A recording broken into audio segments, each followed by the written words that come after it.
잘 지내셨나요? 네, 반갑습니다. 9월인데도 덥습니다.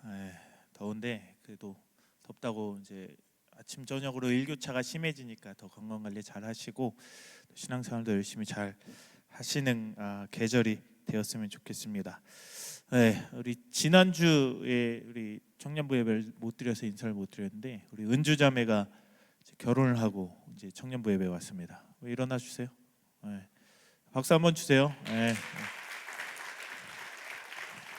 네, 달콤한 신혼 생활을 하고 있을 거라고 믿고요.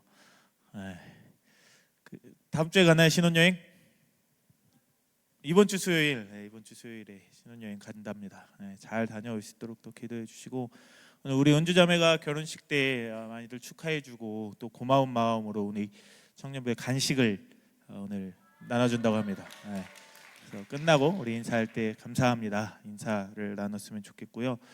오늘은 우리 광음교회가 세워진 지 33주년 되는 주입니다. 그래서 9월 첫 두 주 7일이래요. 91년 9월 7일에 이제 우리 교회가 문을 열게 됐는데 예배를 처음 시작하게 됐는데 33주년 동안 지켜주신 하나님께 여러분들도 감사의 마음을 안고 또 지금까지 우리 교회를 위해서 또 희생하고 전도하고 헌신함을 통해서 지금 이 자리에 우리가 이렇게 예배할 수 있게 된 사실을 여러분들이 기억하고 늘 우리 교회를 위해서 수고하시는 우리 장로님들, 권사님들 또 우리 모든 교회 직분자들에게 늘 감사함을 안고 또 무엇보다도 우리 담임 목사님을 위해서 여러분들이 늘 감사한 마음으로 기도하고 또 오늘 33주년을 되게 하신 하나님께 감사와 영광을 돌리는 예배의 시간이 되기를 소망합니다. 우리 임직 예배가 9월 29일에 3시에 있습니다. 더불어 우리 청년부 예배가 함께 3시에 드려지는 가운데 있는데 우리 청년들이 오늘부터 우리 전체 성가대의 연습을 이제 3부 예배 후에 했어요. 그래서 우리 명단으로 받기로는 제가 60 몇 명의 친구들을 받았는데 연습단 한 20명 정도 친구들이 온 것 같아요. 그래도 우리가 열심히 준비하고 또 임직자들을 축하하는 의미 또 우리 아까 얘기했듯이 교회 직분자들을 세우고 봉사자들을 세우는 귀한 자리에 우리가 같이 축하해주는 그 찬양대인데 우리가 준비하지 않고 찬양하기에는 너무 좀 성의가 없고 또 진심이 느껴지지 않지 않을까 생각됩니다. 그래서 여러분 좀 힘들더라도 2주밖에 안 남았어요. 그래서 다음 주는 이제 명절이라 힘들고 근데 다음 주도 하신다네. 연습을 3부 예배 후에 하신대. 아까 지휘자님이 하신다고 하셨는데 어쨌든 22일, 29일 이렇게 연습이 있는데 우리 청년들 조금 일찍 와서 12시에 일찍 와서 연습을 하고 밥을 먹고 예배를 드림으로 우리 전체 우리 청년들도 함께 임직 예배 축하의 자리에 함께 참여할 수 있었으면 좋겠습니다. 참여해 주시겠습니까? 네, 감사합니다. 잠시 기도하고 함께 말씀을 나누도록 하겠습니다. 사랑의 하나님 감사합니다. 오늘도 거룩한 주일을 주셨습니다. 복된 주일, 우리의 날이 아닌 하나님의 날임을 기억하며 하나님을 예배하기 위해 이 자리에 모였으니 우리 청년들 하나님 한 주간 또 세상을 살면서 어려웠던 일, 힘든 일 가운데 하나님께서 위로하여 주시고 하나님께서 토닥여 주시고 하나님께서 새 힘을 주시는 예배의 시간이 되게 하여 주시옵소서. 세상을 바라보고 세상을 의지하는 자들 되지 않게 하시고 온전히 우리를 위하여 이 땅을 지으시고 지금도 운행하시는 하나님을 바라보며 의지하며 살아가는 우리 귀한 청년들 되게 하여 주시옵소서. 무더운 여름 날씨에도 건강한 붙들어 주시고 또 새롭게 시작하는 학기 중에도 하나님 지혜 주시고 또 새로운 만남 좋은 만남 있게 하여 주시사 또 그리스도의 향기를 나타내는 귀한 학교 생활이 될 수 있도록 또 우리 대학부 친구들에게 은혜를 더하여 주시옵소서. 오늘도 함께 부족하지만 함께 말씀을 나누려 합니다. 우리 청년들 모두에게 지혜를 주시고 말씀대로 살아갈 수 있는 행함의 능력을 더하여 주시옵소서. 감사드리며 예수님의 이름으로 기도드립니다. 아멘. 욥기의 말씀을 같이 좀 나눠보고자 하는데 제가 새벽에 좀 욥기의 말씀을 나누고 있는데 같이 우리 청년들과도 함께 나누고 싶어서 같이 함께 말씀을 준비했습니다. 더욱이 이제 죄송합니다. 제가 자꾸 저희 아이 이야기를 해서 죄송한데 제가 어쨌든 이제 저희 아이가 이제 10월 2일에 출산하기로 됐거든요. 그래서 세브란스 병원에서 이제 출산을 하기로 하고 이제 준비하는 과정에 있는데 이제 아이가 뱃속에 있는 아이가 정상적이지 않고 아프다는 소식을 들은 지가 이제 6월 20일 경인 것 같아요. 그때 처음으로 이제 아이가 아프다는 이야기를 듣고 굉장히 고통스러웠어요. 그래서 제가 이야기를 나누고자 하는 건 이제 제가 동정함을 여러분들에게 받고자 함이 아니라 제가 그 고통 가운데 처해져 있는 상황 가운데의 그 고통을 어떻게 하면 잘 이겨낼 수 있을까, 또 이 고통을 주신 하나님의 이유와 목적은 무엇일까를 고민하면서 나름 우리 청년들에게도 고통과 고난과 어려운 일들이 다가오지 않을까라는 생각이 들었어요. 그래서 제가 저희 아이가 아프기 전에는 나름 내 삶에 있어서 큰 고통도 있었고 작은 고통도 있었어요. 그런데 다른 사람들의 고통을 잘 이해하지 못했어요. 그러니까 내 경험에 빗대어 다른 사람의 고통을 판단한 거죠. 누가 이런 것 때문에 힘들어한대, 고통스러운데 아프다고 하대라고 이야기를 들으면 그게 왜? 그게 뭐가 고통스러운 일이야? 야, 그것 좀 아무것도 아닐 수 있잖아. 야, 그게 뭐가 어렵다고 그것 때문에 그렇게 힘들어해라고 공감하지 못하는 사람 중에 하나였어요. 야, 뭐 말로 할 수 없지만 어쨌든 그런데 저희 아이가 아프다는 이야기를 들으면서 내 삶에 이제 고통이 찾아오고 다른 사람의 고통도, 작은 고통도 이 사람에게는 엄청난 고통이 될 수 있겠구나, 정말 하나님을 원망할 수 있을 만한 고통이 될 수 있겠구나 라는 생각을 하게 되었습니다. 그리고 나서 이제 제가 든 생각은 그런 거죠. 많은 사람들이 그런 생각을 하게 될 거예요. 특히나 예수님을 믿는 사람, 하나님을 신실하게 온전히 잘 섬기고 날마다 예배하는 사람들에게 시련과 고통과 고난이 찾아오면 하나님은 왜 하나님의 자녀된 우리에게 이런 고통을 주시는 걸까라는 질문을 모두가 하게 될 거예요. 이 세상을 살아가면서 모두가 그런 생각을 가지고 고통을 맞이할 거예요. 근데 속 시원하게 성경이 왜 하나님께서 그런 고통을 너희에게 주시는지에 대한 이유가 나와 있으면 좋겠지만 그런 이유가 전혀 나와 있지 않아요. 하나님 왜 고통을 주셨는지 설명해 주시지 않아요. 특히 이 욥기를 우리가 오늘 살펴보는데 욥기도 마찬가지거든요. 결론을 이야기를 하면 많은 사람들이 욥기를 읽을 때 욥이 어떤 사람인지는 대충 들어봤어요. 엄청난 의인이었다가 하나님 모든 것을 가져가셔서 엄청난 고통과 고난에 휩싸인 사람, 그러므로 이 사람을 통해서 우리가 하나님 왜 고통을 허락하셨는지 찾아볼 수 있을 거야 하고 욥기서를 여는데 좀 지루하거든요. 1장이 넘어가고 2장 지나고 3장 4장부터 37장까지를 보면 친구들과 계속해서 주고받는 대화인데 굉장히 심오한 대화예요. 재밌진 않는데 그에 대한 해답이 나와 있지 않아요. 왜 하나님은 고통을 주시는지에 대한 답이 나와 있지 않아요. 그런데 결론을 말하자면 하나님은 어떻게 이 욥기서의 말씀을 정리하냐면 하나님께서 우리가 고통 중에 있지만 고통을 주시지만 우리가 그 고통 가운데 혼자 있게 하시진 않는다. 그 고통 가운데 일하시고 그 고통 가운데 우리를 지키시고 우리와 함께 하신다는 그 확실한 약속은 이 욥기서 안에 있다라는 사실이죠. 그래서 우리가 어떠한 원인을 늘 분석하기 나름이잖아요. 그렇죠? 어떤 일이 처해졌을 때 그런 거죠. 사실은 그러니까 이런 우리가 인간 세계에서 우리가 이 땅에서 느끼는 고통과 고난에 대한 원리를 우리도 찾아보려고 해요. 이 원인을 찾아보려고 하죠. 근데 원인을 찾아도 굳이 도움이 되지 않는 원인이에요. 생각해 보시면 이런 거예요. 뭐 원인을 찾아서 도움이 되는 경우도 있죠. 여러분들이 시험 문제를 풀 때 계속 어느 분야에서 계속 틀리면 그 문제를 틀린 원인부터 막 찾아 분석하고 뭐 오답 노트하고 찾아 쓰면 굉장히 도움이 되지만 우리 인생 속에 찾아오는 고난과 고통은 원인을 찾아봐야 큰 도움이 되지 않아요. 이미 다 지나왔기 때문이에요. 마치 이런 거예요. 저희가 죄송해요. 한 번 더 저희 아이 이야기를 하면 저희 아이가 아파요. 아파서 이제 처음에 그 정밀 초음파를 22주 차에 했을 때 이상 소견이 나온 거죠. 그러면서 물어봐요. 혹시 가족력이 뭐가 있습니까? 뭐 없어요. 아무도 아픈 자가 없고 장애를 가진 사람이 양쪽에 가정에 아무도 없는 거예요. 그러면 병원에서는 어떤 원인을 찾기 위해서 막 분석하고 노력하는 거예요. 자, 그래서 아산병원을 갔다가 세브란스 병원을 갔는데 모든 병원이 마찬가지예요. 그 원인을 찾기 위해 열심히 노력해요. 그리고 아이가 태어나면 그 염색체 검사를 엄청 세분화하게 해서 가장 기초적인 것부터 가장 중요한 것까지 염색체 검사를 한대요. 근데 염색체 검사를 한들 이미 의미가 없어요. 그렇죠? 근데 이게 병원의 매뉴얼이래요.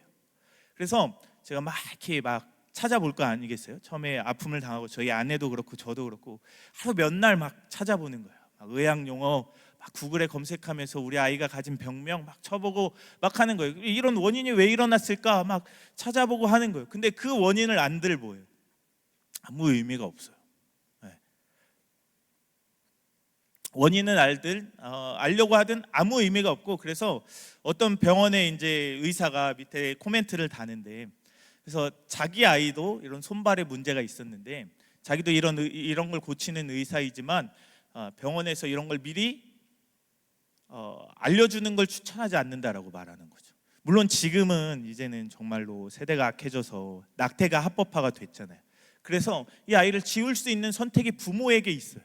그런데 그렇지 않는 사람들에게는, 이미 이 아이를 낳기로 결정하고 갖기로 결정을 하고 낳기로 결정한 사람들에게는 이 아이가 아프든 아프지 않든 어쨌든 하나님이 주신 이 아이를 낳을 수밖에 없는 거죠.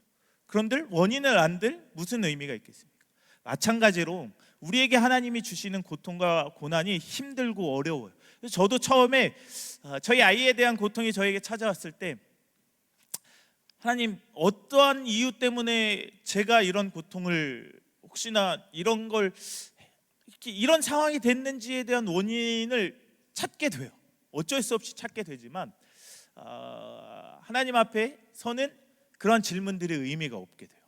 그래서 이러한 욥에 대한 이야기를 우리 말씀을 통해서 한 몇 주간 계속해서 쭉 살펴보고자 하는데, 저처럼 인간은 살면서 우리가 여러 가지 고난과 고통이 찾아오죠. 왜 이런 고난과 고통을 겪을 것인가 라는 거죠. 근데 원래는 정해져 있어요. 사실 인간은 선한 존재로 태어나지만 고통과 아픔과 고난이 찾아온 이유는 죄 때문인 거죠. 아담과 하와가 범죄함을 통해서 우리에게 죄가 들어왔고 사망이 들어왔고 아픔이 들어왔고 고통을 느끼기 시작한 거죠. 그래서 인류 모두에게, 그 이후로 태어나는 모두에게 이 죄가 들어오게 됩니다. 그래서 죄 때문에 사람은 고통을 겪게 되고 또 죽음에 이르게 되죠. 이처럼 이 세상의 모든 사람은 죄로 인해 죽을 때까지 고통과 고난을 겪으며 살아가게 됩니다. 그런데 이것만으로 이 세상의 고난과 고통의 문제를 설명할 수는 없습니다. 우리 인생에는 이해가 되지 않는 일들이 많이 일어나는 거죠. 예를 들어서 이런 거죠. 우리가 생각하기엔 권선징악, 착한 사람들은 상을 받고 못된 사람들은, 악한 사람들은 벌을 받는 것이 마땅하다라고 생각하는데, 이런 권선징악의 이런 모습들이 보이지 않을 때가 종종 왕왕 있게 되는 거죠. 정말 악하고 나쁜 사람들은 고통받지 않고 더 풍족하게, 더 좋은 곳에서 더 행복하게 삶을 살고 죽을 때도 평온하게 죽는 모습을 보기도 하고, 반면에 신실하게 예수님을 믿고 온전히 신뢰했던 어떤 사람들은 고통을 당하다가 아픔 가운데 비참하게 이 세상의 삶을 마감하기도 하죠. 이런 모습을 보면서 우리가 여러 가지 의문들이 생기는 거죠. 의인은 왜, 하나님의 자녀는 왜 고통을 받는가? 왜 고통 가운데 살아가는가? 죄와 상관없이 갑작스럽게 겪게 되는 고난과 슬픔에 대해서 우리는 어떻게 해석해야 되는가? 이런 질문들을 하죠. 또 하나님이 정말 신실하신 분이라면, 우리를 사랑하신다는 분이라면 왜 이런 고난을 허락하셨을까라는 질문을 던지죠. 이 문제에 대한 대답을 알려주는 성경이 앞에서 제가 이야기했듯이 욥기서예요. 욥기서의 말씀을 통해서 인간의 근본적인 고난과 고통의 문제의 해결책과 해답이 기록되어 있지는 않아요. 그러나 우리가 이 고통 가운데서 어떻게 하나님의 자녀로 이 땅을 살아갈 수 있을지에 대한 고민과, 그래서 그 고통을 다른 길로 이겨낼 수 있는 방법을 우리는 찾아볼 수 있게 되는 거죠. 그래서 오늘 욥기서의 첫 번째 주제는, 하나님은 왜 성도에게 고난을 허락하시는가에 대한 이야기를 짧게 나누고 말씀을 마쳐보려고 합니다. 성경에 보니 우스 땅에 욥이라 하는 사람이 살고 있었습니다. 그러니까 우스 땅은 이스라엘 땅이 아니에요. 이스라엘의 저쪽에 동쪽에 있는 우스라는 땅인데 에돔 땅이라고 추정을 합니다. 그곳에 욥이라는 사람이 있었죠. 욥이 어떤 사람이었는지 1절의 말씀에서 설명하고 있어요. 1절 말씀 한번 띄워주시겠어요? 함께 읽어볼까요? 시작.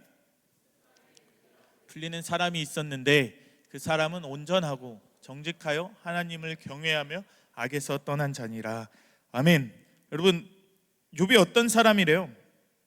온전하고 하나님을 경외하고 악에서 떠난 사람이에요. 우리가 상식적으로 생각했을 땐 하나님을 온전히 믿고 신뢰했던 사람이기에 이의 삶은 평탄하고 복이 가득한 삶을 살게 될 것이라고 우리는 추측할 수 있겠죠. 욥에 대한 성경은 이렇게 기록하고 있어요.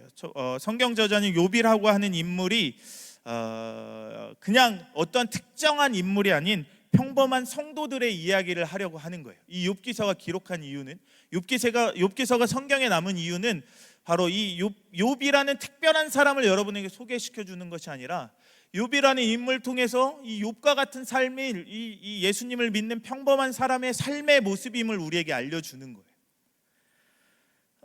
우리가 이 욥기서 1장 1절을 봤는데 욥이 어느 시대의 사람인지도 기록되어 있지도 않고요, 어느 나라 사람인지도 기록되어 있지 않아요. 이스라엘 사람이라고 기록되어 있지도 않고 이가 유대인이라고 기록되어 있지도 않았어요. 그러나 우스 땅에 있는 그냥 하나님을 잘 경외했던 신실한 사람으로 소개하고 있는 거죠. 그러니까 특정 인물 욥이 아닌 어떤 사람을 강조하는 거예요. 따라서 성경은 욥이라는 인물을 통해서 평범하게 살아가는 우리 같은 성도들의 삶에 대해 말하려고, 우리에게 또 위로를 주려고 기록된 책입니다. 욥은 또한 온전하고 완전한 사람이 아니었습니다. 정직하고 하나님 앞에 의를 행한 사람이긴 하지만 이 또한 인간이기에 본인도 죄인이라고 고백을 합니다. 1절에서 설명하는 욥을 보면 완전하고 의로운 사람인 것 같아 보이지만 그가 고백을 통해서 보면, 그의 고백을 통해서 보면 그가 우리와 같은 죄인임을 보게 되죠. 13장 26절에 보면 이렇게 기록하고 있어요. 주께서 나를 대적하사 괴로운 일들을 기록하시며 내가 젊었을 때에 지은 죄를 내가 받게 하시오며. 어떠한 욥도 자신의 죄를 고백하는 죄인이었던 거예요. 그러나 하나님은 어떻게든 말씀대로 살아가려고 노력하는 이 욥을 귀하게 봐주신 그 이야기가 바로 욥기의 이야기죠. 이것이 바로 하나님의 은혜에 대한 이야기입니다. 여러분, 앞에서 설명했듯이 욥은 남부러울 것 없는 부자였어요. 어떤 사람이었냐면 자녀들도 굉장히 많았어요. 아들 7에 딸 3, 10명의 자녀를 둔 사람이었죠. 요즘 같으면 10명의 자녀 어떻게 키우나, 부자가 아니면 키울 수 없겠다라고 생각하지만 엄청난 부자였어요. 양이 7,000마리, 낙타가 3,000마리, 소가 500결이, 암낙이 500마리, 동방 사람 중에 가장 훌륭한 사람이었다라고 성경은 기록하죠. 요즘 소가 얼마나 하는지 모르겠어요. 큰 소가 아마 500만 원만 해도 500마리면 얼마예요? 5억이에요? 5억? 5억에 25억. 25억에 뭐 7천, 낙타 7천, 낙타는 더 비싸지 않을까? 우리나라에서. 어쨌든 엄청난 부자였죠. 엄청난 축복을 누리며 행복하게 살았던 인물입니다. 여기서 이제 욥기의 이제 12절 이후에 이제 그 상황이 확 바뀌어 버려요. 그러니까 이 땅에서의 이야기에서 하늘의 이야기로 땅이 이제 바뀌게 되는데 8절에 보니까 하나님은 이제 사단에게 이제 욥을 칭찬을 하죠. 그러니까 하늘의 회의가 열렸어요. 하나님의 아들들, 또 사탄도 이 회의에 참여하게 됐어요. 그래서 하나님의 아들들과 사탄과 하나님과 회의를 여는데 욥이 이제 하나님이 사탄에게 욥을 칭찬하죠. 야, 너가 이 땅에 두루 다녔던 자로서 보기에 욥은 어떤 사람처럼 보이냐? 욥과 같이 훌륭한 사람이 이 땅에 존재하지 않지 않냐? 라고 하나님 칭찬하자 사탄이 이렇게 이야기를 하죠. 욥이 이렇게 행복하게 살아갈 수 있는 이유는, 또 욥이 온전히 하나님을 신뢰할 수 있는 이유도 하나님이 주신 돈 때문이지 않습니까? 하나님이 그에게 엄청난 부와 재력을 주셨기 때문에 당연히 누군가에게 나에게 부를 주면 그에게 감사함으로 그를 의지하며 살아가는 것이 이 세상에 이치지 않겠습니까? 사단이 이야기를 하는 거죠.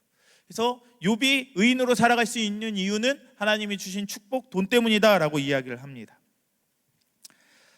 그래서 이어서 이야기하죠. 욥이 그 모든 소유를 다 잃어버리면 더 이상 하나님을 사랑하지 않고 오히려 하나님을 저주할 것입니다 라고 사단이 이야기를 하죠. 그래서 하나님께서 사단에게 욥의 몸에만, 목숨에만 손을 대지 말고 네가 하고 싶은 대로 다 해봐라. 그래서 네가 원하는 결과를 얻을 수 있는지 너의 마음대로 다 해봐라 라고 그에게 시험을 허락해 주십니다. 그러자 사탄은 바로 실행에 옮기죠. 어떤 일이 벌어집니까? 하루아침에 행복하게 살았던, 유복했던 자신들의 10명의 아들, 딸들이 모두 죽게 되죠. 그리고 자신의 전 재산, 아까 낙타 7,000마리, 소 500결이, 암낙이 500마리 모두가 죽게 되는 거예요. 그러니까 모든 재산을 다 잃게 되는 거예요. 그리고 자신이 부렸던 종들도 자신을 떠나게 되는 불행이 그에게 찾아오는 거죠. 엄청난 고통이 찾아오는 거죠. 그리고 자신의 몸도 어떨까요? 건강함을 잃기 시작하는 거예요. 몸에 악성 종기가 일어나면서 몸에 고름이 넘치고 가려워서 살 수가 없을 지경에 이르렀습니다.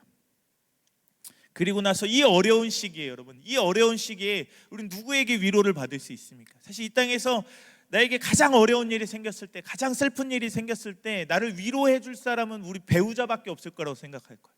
욥도 아마 그렇게 생각하지 않았을까요? 근데 자신의 사랑하는 아내마저 어떻게 해요? 하나님 이 정도면 너 버린 거야. 하나님 없는 것 같아. 너도 하나님 차라리 저주해라. 야, 이 등신아! 라고 말하고 떠나죠. 왜 혼자 남는 거죠? 너무나 큰 고통이 욥에게 찾아왔습니다. 엄청난 고난이 욥의 인생 가운데 찾아왔습니다. 그런데 여러분, 하나님은 질문을 던질 수 있는 거죠. 왜 사탄의 이런 악한 계획과 행동을 용납해 주셨을까라는 사실입니다. 사단의 계획에 넘어가신 것이 아니라 여러분, 하나님께서는 욥의 믿음을 시험하신 거예요. 테스트하신 거예요. 사탄을 통해 욥의 믿음을 테스트하셨어요. 따라서 우리가 겪게 되는 고난과 고통은 하나님이 주시는 믿음의 시험입니다. 하나님이 주시는 이 시험은 두 가지 의미가 담겨져 있어요. 첫째는 현재 자신의 믿음 상태를 점검하고 알게 합니다. 우리가 보통 학교에서 시험을 볼 때도 내가 얼마만큼 배운 내용을 알고 있는지를 교수들이 테스트하고 시험하고자 하는 것이 중간고사, 기말고사이잖아요. 그런 의미와도 같고, 둘째는 바로 이런 고난과 어려움을 통해서 우리의 믿음을 더욱더 단단하게 하시기 위해서 우리에게 시험을 허락하신다라는 사실이죠. 우리의 믿음이 더욱더 하나님 안에 신실한 믿음이 되게 하기 위해서 고난과 시련과 어려움을 허락하신다는 거죠. 여전히 이해할 수 없는 여러분의 표정이기도 해요. 저도 마찬가지입니다. 하나님은 어려움을 당할 때도 은혜를 주시고 함께 하셔서 믿음을 단단하게 만들어 가시는 분이 우리 주 아버지 하나님입니다. 그래서 고난은 어떻게 보면 성도에게 믿음을 성장시키는 도구이기도 하죠. 시험은 또 예수님을 만난 이후에 거룩해져가는 우리의 성화의 과정 중에 하나다라고 설명드릴 수 있습니다. 오늘 본문에서 하나님은 사탄을 통해 욥의 믿음을 보셨습니다. 욥은 상상할 수 없는 고난과 고통 속에서도 어때요? 그의 믿음을 지켰어요. 죄송한데 1장 21절 말씀 한번 띄워주시겠어요? 그 훌륭한 욥의 고백이 여기에 나오죠. 1장 21절입니다. 욥기 1장 21절 함께 읽겠습니다. 시작. 이르되 내가 모태에서 알몸으로 나왔은즉 또한 알몸으로 돌아갈지니라. 주신 이시도 여호와시요 거두신 이도 여호와시오니 여호와의 이름이 찬송을 받을지니어다 하고. 아멘. 엄청난 믿음의 고백입니다. 여러분, 이게 어떻게 가능할까라는 거죠. 사실 이제 저에게 처음에 우리 가정에 아이에 대한 아픔이 찾아왔을 때 부끄럽지만 저의 믿음의 고백은 욥과 같은 고백은 아니었어요. 처음에 저 질문 드렸던 하나님 왜 저에게 왜인 거죠. 저 얘기했잖아요. 하나님, 우리 장인어른 장로님 권사님, 우리 어머니 매일매일 새벽 기도하셔서 2시간씩 이상 기도하시거든요. 2시간 이상 기도하고 어렸을 때 맨날 저희 자녀들 머리에 안수하시고 그렇게 기도하셨던 분인데, 하나님 왜? 나도 하나님 내가 하고 싶은 거 많지만 하나님 나도 포기한 거 많고 하나님을 위해서 일한다고 하는 난데 하나님 왜 저라는 고백이 먼저 나온 거죠. 욥과 같은 믿음의 고백을 했으면 얼마나 하나님께서 더 칭찬하셨을까라는 생각도 하지만 어쨌든 어떻게 가능했을까라는 질문 던져보죠.